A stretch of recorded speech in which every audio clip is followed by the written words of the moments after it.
नमस्कार, के भक्ति चैनल में आपका स्वागत है।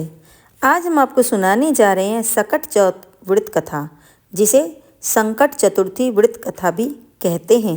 तो आइए इस कथा का हम श्रवण करते हैं। श्री गणेशाय नमः। श्री गणेश जी महाराज की आप सभी पर कृपा दृष्टि बनी रहे। सकट चौथ की हार्दिक शुभकामनाएं। प्रेम से बोलिए गौरी पुत्र गणेश जी महाराज की जय। बोलो सच्चे दरबार की जय। सकट चौथ का व्रत महिलाओं के लिए बेहद खास होता है। इस दिन महिलाएं अपने पुत्र की लंबी आयु और अच्छे स्वास्थ्य के लिए तिल चौथ का व्रत रखती हैं। सकट चौथ के दिन भगवान श्री गणेश जी के साथ माता संकटा की भी पूजा की जाती है। भगवान गणेश और संकटा माता हमारे पुत्र पर आने वाले हर संकट को हर लेते हैं। सकट चौथ के दिन महिलाएं निर्जल व्रत रखती हैं और संध्या के समय भगवान गणेश जी और सकट माता की पूजा करके और चंद्रमा उदय होने पर चंद्रदेव को अर्घ देकर अपना व्रत खोलती हैं।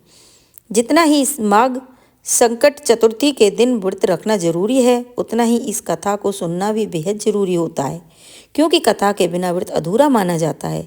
तो चलिए सुनते हैं सकट तिल चौथ का व्रत कथा।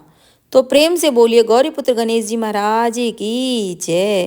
बोलो संकटा माता की जय। एक शहर में देवरानी जेठानी रहती थी। जेठानी अमीर थी, देवरानी गरीब थी। देवरानी गणेश जी की भक्त थी। देवरानी का पति जंगल से लकड़ियां काट कर लाता और उसे बेचता और अक्सर बीमार रहा करता था। देवरानी जेठानी के घर का सारा काम करती और बदले में जेठानी बचा हुआ खाना, पुराने कपड़े आदि उसको दे देती। इसी से देवरानी के परिवार का भरण पोषण चल रहा था। माघ महीने की देवरानी ने तिल चौथ का व्रत किया। 5 आने का तिल गुड़ लाकर तिलकुटा बनाया। पूजा करके तिल चौथ की कथा सुनी। तिलकुटा किसी टोकरी में रख दिया और सोचा कि चांद उगने पर पहले तिलकुटा और उसके बाद कुछ खाएगी। कथा सुनकर वह जेठानी के यहाँ चली गई। खाना बनाकर जेठानी के बच्चों से खाना खाने को कहा तो बच्चे बोले कि माँ ने व्रत किया है और माँ भूखी है। जब माँ खाना खाएगी हम तभी खाएंगे। जेठ जी को खाने के लिए कहा तो जेठ जी बोले कि मैं अकेला खाना नहीं खाऊंगा, जब चांद निकलेगा तब सब खाना खाएंगे, तभी मैं भी खाना खाऊंगा। जेठानी ने उसे कहा कि आज तो किसी ने भी खाना नहीं खाया तो मैं कैसे दे दूं, तुम सवेरे सवेरे ही बचा हुआ खाना लेकर जाना। देवरानी के घर पर पति और बच्चे आस लगाकर बैठे हुए थे कि आज तो त्योहार है, इसलिए कुछ पकवान खाने को मिलेगा। परंतु जब बच्चों को पता चला कि आज तो रोटी भी नहीं मिलेगी तो बच्चे रोने लगे। उसके पति को भी बहुत गुस्सा आया और कहने लगा कि सारा दिन काम करके भी 2 रोटी नहीं ला सकती तो क्यों काम करती हो। पति ने गुस्से में आकर पत्नी को कपड़े धोने से बहुत मारा। धोना हाथ से छूट गया तो पाटे से दो मारा। वह बेचारी गणेश जी को याद करती हुई रोते रोते पानी पीकर ही सो गई। उसी दिन गणेश जी देवरानी के सपने में आए और कहने लगे कि धुने मारे पाटे मारे सो रही है, जाग रही है। वह बोली कुछ सो रही हूँ, कुछ जाग रही हूँ। गणेश जी बोले भूख लगी है, कुछ खाने को दे दो। देवरानी बोले क्या दूँ, मेरे घर में तो अन्न का एक दाना भी नहीं है। जेठानी बचा कुछ खाना देती थी, आज वह भी नहीं मिला। पूजा का बचा हुआ तिलकुटा छीने पर पड़ा है, वही खा लो। तिलकुटा खाने के बाद गणेश जी बोले धवनी पाटे मारी निर्मल टाला कगी, कहाँ निपटूं, जहाँ इच्छा हो वहाँ निपट ले। बच्चे की तरह बोले अब कहाँ पहुँचूं। नींद में मग्न देवरानी को बहुत गुस्सा आया। कब से तंग किए जा रहा है। सो बोली मेरे सर से पहुँच लो, और कहाँ पहुँचोगे। सुबह जब देवरानी उठी तो वह देखकर हैरान रह गई। पूरा घर हीरे मोती जेवरात से भरा हुआ है। सिर पर जहाँ विनायक जी पहुँच कर गए थे वहाँ हीरे की टीके की बिंदी जगमगा रही थी। उस दिन देवरानी जेठानी के यहाँ काम करने के लिए नहीं गई। बड़ी देर राह देखने के बाद जेठानी ने बच्चों को देवरानी को बुलाने के लिए भेजा। जेठानी ने सोचा कि कल खाना नहीं दिया था, इसलिए शायद देवरानी बुरा मान गई। बच्चे बुलाने गए, बोले चाची चलो माँ ने बुलाया है, काम पड़ा है। देवरानी ने जवाब दिया अब उसकी ज़रूरत नहीं है, घर में सब कुछ भरपूर है। गणेश जी के आशीर्वाद से बच्चों ने घर जाकर माँ को बताया कि चाची के घर में तो पूरे हीरा मोती जवाहरात भरे पड़े हैं। जेठानी दौड़ते हुए देवरानी के पास आई और पूछा कि यह सब कैसे हुआ। देवरानी ने उसके साथ जो कुछ हुआ था सब कह डाला। घर जाकर जेठानी अपने पति से कहने लगी कि आप मुझे धोने से पाटे से मारो। उसका पति बोला, भली मानस, मैंने कभी तुम पर हाथ नहीं उठाया, मैं तुम्हें धोने के पाटे से कैसे मार सकता हूँ। वह नहीं मानी और जिद करने बोली। मजबूर पति उसे मारने पड़ा। उसने ढेर सारा घी डालकर चूरमा बनाया और छीके में रखकर सो गई। रात को विनायक जी सपने में आए और कहने लगे, भूख लगी है, सब क्या खाऊं। जेठानी ने कहा, गणेश जी महाराज, मेरी देवरानी के यहाँ तो आपने सूखा तिलकुट खाया था, मैंने तो झड़ते घी से चूरमा बनाया है, आपके लिए छीके पे रखा है, फल और मेवे भी रखे हैं, सो जो चाहे खा ले। बाल स्वरूप गणेश जी बोले कि अब निपटूं कहाँ। जेठानी बोली, उसके यहाँ तो फूटी टूटी झोंपड़ी थी, मेरे यहाँ तो कंचन सा महल है, जहाँ चाहो वहाँ निपट लो। फिर गणेश जी ने पूछा कि अब कहाँ पहुँचूँ। जेठानी बोली, मेरे ललाट पर बड़ी सी बिंदी लगाकर पूछ लो। धन की भूखी जेठानी बहुत जल्दी सुबह उठ गई। सोचा घर में हीरे जवाहरात से भर चुका होगा, पर देखा तो पूरे घर में गंदगी फैली हुई थी। तेज बदबू आ रही थी, उसके सिर पर भी बहुत गंदगी लगी हुई थी। उसने कहा, गणेश जी महाराज, ये आपने क्या किया, मुझसे उठे और देवरानी पर टूटे। जेठानी ने घर की सफाई करने की बहुत कोशिश करी, परंतु गंदगी और ज़्यादा फैलती चली गई। जेठानी के पति को मालूम हुआ तो वह भी बहुत गुस्सा हुआ और बोला, तेरे पास इतना सब कुछ होते हुए भी फिर भी तेरा मन नहीं भरा। परेशान होकर जेठानी ने गणेश जी से मदद की विनती की। गणेश जी ने कहा, देवरानी से जलन के कारण तूने जो किया यह उसी का फल है। अब तू अपने धन से आधा धन उसे देगी, तभी यह सब साफ होगा। उसने आधा धन बांट दिया, किंतु मोहरों से भरी हुई हांडी चूल्हे के नीचे गाड़ रखी थी। उसने सोचा किसी को पता नहीं चलेगा। उसने उस धन को नहीं बांटा। उसने कहा कि हे श्री गणेश जी, अब तो अपना यह बिखरा हुआ समेट लो। वे बोले, पहले चूल्हे के नीचे गड़ी हुई हांडी निकालो, ताक में रखी हुई 2 सुई के भी 2 हिस्से कर। इस प्रकार गजानन ने बाल स्वरूप में आकर सुई जैसी छोटी चीज का भी बंटवारा किया और अपनी माया समेटी। हे गणेश जी महाराज, जैसे आपने देवरानी पर कृपा की वैसे ही सब पर करना। कहानी कहने वाले, सुनने वाले, हुंकारा भरने वाले सभी पर कृपा करना, किंतु जेठानी को जैसी सजा दी वैसी किसी को मत देना। बोलो गणेश जी महाराज की जय। अब सुनिए संकटा माता की कथा। जय संकटा माता की जय। प्राचीन समय की बात है। एक नगर में एक बुढ़िया रहती थी। उस बुढ़िया का एक बेटा था जिसका नाम रामनाथ था। रामनाथ धन कमाने के लिए परदेश चला गया। बुढ़िया अपने पुत्र के विदेश जाने के बाद बहुत चिंतित और दुखी रहने लगी, क्योंकि बुढ़िया की बहू उसे प्राय नित्य खरी खोटी सुनाया करती थी। इसलिए बुढ़िया प्रतिदिन चिंतित और उदास रहा करती थी और घर के बाहर स्थित कुएं पर बैठकर रोया करती थी। बुढ़िया का रोने का यह सिलसिला रोज चलता रहा। एक दिन की बात है, जब वह बुढ़िया रो रही थी, उस समय उस कुएं से दिए की माँ नाम की एक औरत निकली। उसने बुढ़िया से पूछा कि हे बूढ़ी माँ, तुम रोजाना इस तरह कुएं पर बैठकर क्यों रोती रहती हो? तुम्हें क्या कष्ट है? तुम मुझे अपना दुख का कारण बताओ, मैं अवश्य ही तुम्हारे दुख को दूर करूँगी।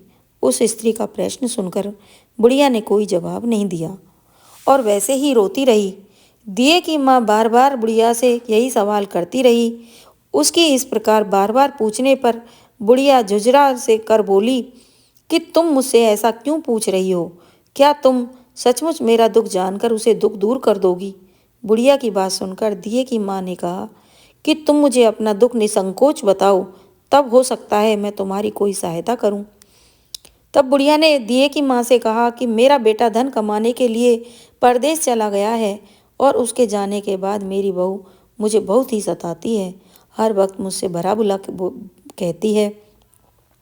बस यही मेरे दुख का कारण है। दिए की माँ ने बुढ़िया से कहा कि यहाँ वन में संकटा माता रहती है, तुम उनके पास जाकर अपना दुख उन्हें सुनाकर उनसे प्रार्थना करो कि वह तुम्हारे कष्टों को दूर कर दे। संकट माता बहुत दयालु है, दुखियों के दुख को दूर करती है, निसंतानों को संतान देती है, निर्बल को बल देती है और अभागे को भाग्यवान बनाती है। उनकी कृपा से सौभाग्यवती स्त्रियों का सौभाग्य अचल हो जाता है। कुंवारी कन्याओं को उनकी इच्छा के अनुसार वर प्राप्ति होती है। रोगी व्यक्ति अपने रोग से मुक्त हो जाता है। इसके अलावा जो भी कोई मनोकामना हो संकट माता की कृपा से पूरी होती हैं, इसमें कोई संदेह नहीं है।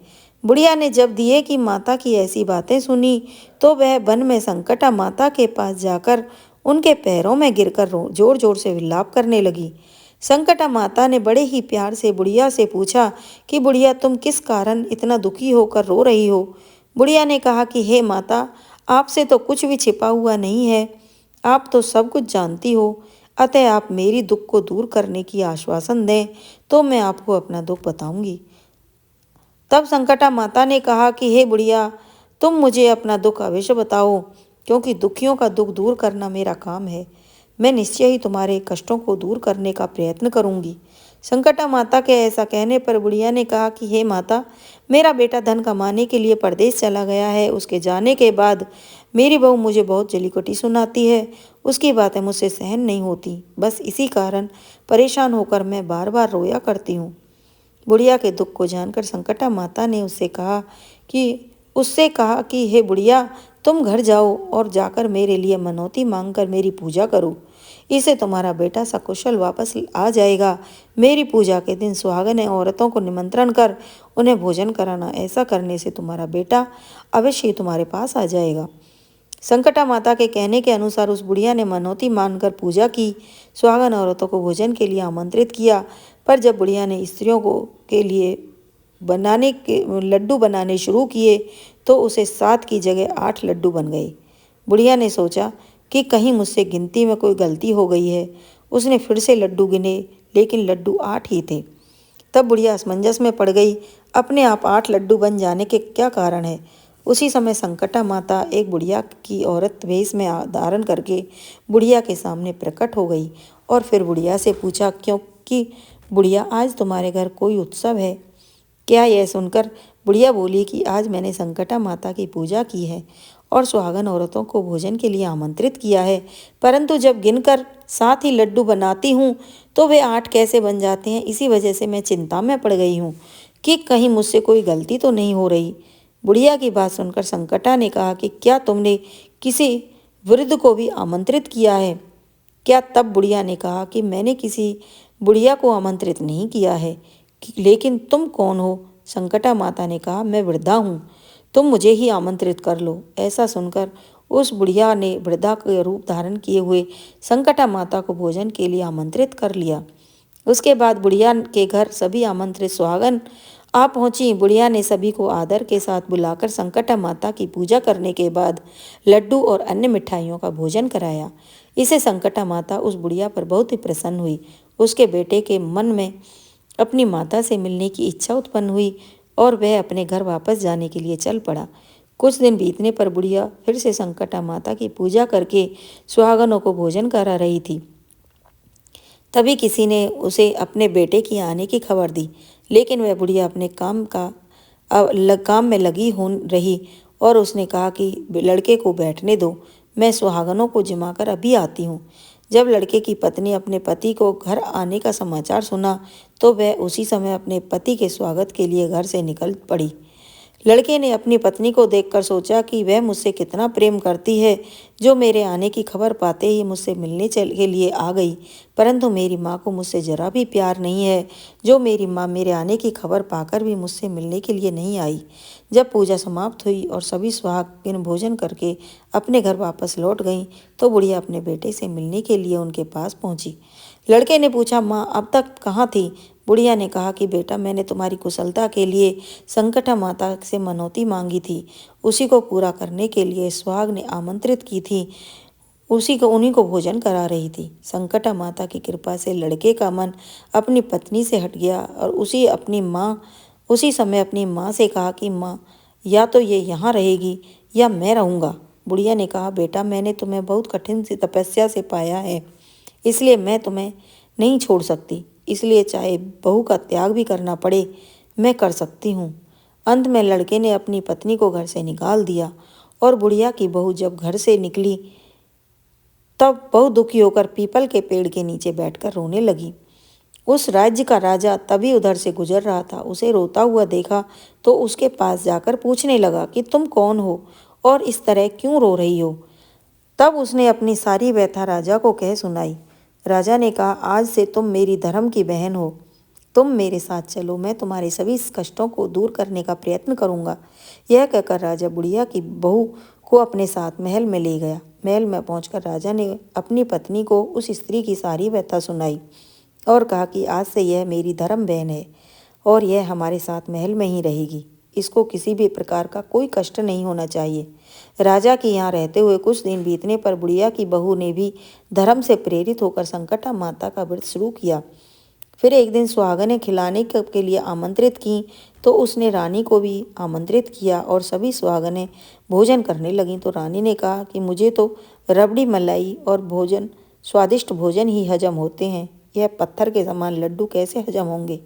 ऐसा कहकर रानी ने लड्डू खाने से मना कर दिया। संकटा माता की कृपा से कुछ समय पहले रामनाथ अपनी पत्नी को ढूंढता हुआ महल में पहुंच गया। वहां पहुंचकर उसने अपनी पत्नी को संकटा माता की पूजा करते हुए देखा तो संकटा माता को हाथ जोड़कर प्रणाम किया और अपनी पत्नी से बोला कि हे प्रिय, मेरे अपमान की क्षमा करो। पत्नी ने कहा कि स्वामी, इसमें आपका कोई दोष नहीं है, यह सब मेरी ही गलती की वजह से हुआ है। आप मेरे ईश्वर हो, आप ही मुझे क्षमा करें। यह कहकर दोनों ने विधिवत संकटा माता की पूजा की और इसके बाद सुहागनों को जिमाकर वे दोनों राजा की आज्ञा लेकर अपने घर की ओर प्रस्थान कर गए। जाते समय रामनाथ की पत्नी ने राजा रानी से कहा कि जब मुझ पर दुख पड़ा था तो आपने धर्म भाई बनकर मुझे आश्रय दिया था। मैं आपके एहसान को हमेशा याद रखूंगी। यदि आपको किसी भी प्रकार की मेरी सहायता की जरूरत आवश्यकता हो तो मेरी कुटिया में चले आइएगा। ऐसा कहकर वह दोनों अपने घर को प्रस्थान कर गए। संकटा माता का प्रसाद निरादर करने के कारण रानी पर भारी संकट आ गया। रामनाथ की पत्नी के जाते ही उसका राजपाट नष्ट हो गया। ऐसी विपत्ति में पड़कर रानी ने कहा, न मालूम तुम्हारी धर्म की बहन कौन थी, उसके यहाँ से जाते ही सारा राजपाट नष्ट हो गया। रानी ने कहा, हे राजा, जाते समय वह कहकर गई थी कि जब मुझ पर कष्ट पड़ा तो मैं तुम्हारे यहाँ आई और कदाचित तुम्हारे ऊपर कोई कष्ट पड़े तो तुम मेरे घर चले आइए, इसलिए हम दोनों को उसके यहाँ चले जाना चाहिए। ऐसा विचार कर राजा और रानी दोनों अपनी धर्म की बहन के घर चले गए। बहन, तुम्हारे जाते ही ऐसा क्या हो गया कि हमारी सारी संपत्ति नष्ट हो गई? हम लोग बहुत परेशान हो रहे हैं। रानी की बात सुनकर रामनाथ की पत्नी ने कहा कि बहन, मैं तो कुछ भी नहीं जानती, मेरी तो सब करता धरता संकटा माता ही है, इसके अतिरिक्त कोई दूसरा नहीं। इसलिए मेरी राय में तुम संकटा माता से अपने भूलों की क्षमा याचना करो। उन्हीं की मान मनौती से तुम्हारा काम बन जाएगा, तुम्हारे सारे बिगड़े काम बन जाएंगे। रामनाथ की स्त्री की बातें सुनकर रानी ने श्रद्धा भक्ति से संकट माता का व्रत किया। सुहागनों को जमाकर अनजाने में हुए भूल अपने सभी भूलों के लिए संकट माता से बार बार क्षमा मांगी। रानी के ऐसा करते ही संकटा माता प्रसन्न हो गई और रात में रानी को स्वप्न में कहा कि तुम दोनों पति पत्नी अपने महल को चलो, वहां जाकर मेरी पूजा करना। मेरे निमित्त सुहागनों को जिमाकर ऐसा करने से तुम्हारा कार्य सिद्ध हो जाएगा। तुम्हारा राजपाट दोबारा वापस मिल जाएंगे। सुबह होते ही रानी ने अपने स्वप्न के बारे में राजा को बताई। रानी की बात सुनते ही राजा उसी क्षण रानी को साथ लेकर महल की ओर चल पड़े। महल में आने के बाद राजा रानी ने संकटा माता के कहे अनुसार पूर्ण भक्ति भाव से माता संकटा की पूजा की और सुहागनों को भोजन कराया। ऐसा करने से उसका बिगड़ा हुआ सारा समय सुधर गया, सारा राजपाट उन्हें वापस मिल गया और वह पहले की तरह ही राज को भोगने लगे। बोलो प्रेम से संकटा माता की जय। बोलो गौरी पुत्र गणेश की जय। बोलो गणपति महाराज की जय। बोलो सच्चे दरबार की जय। अगर आपको मेरी ये वीडियो पसंद आती है तो मेरे चैनल को सब्सक्राइब करें, वीडियो को लाइक करें, ज़्यादा से ज़्यादा शेयर करें, हो सके तो कमेंट करें। कमेंट में जय हो गणेश जी महाराज की जय लिखना ना भूलें। गणपति बप्पा मोरिया। अगले बरस तो जल्दी आ। गौरीपुत्र गणेश जी महाराज की जय।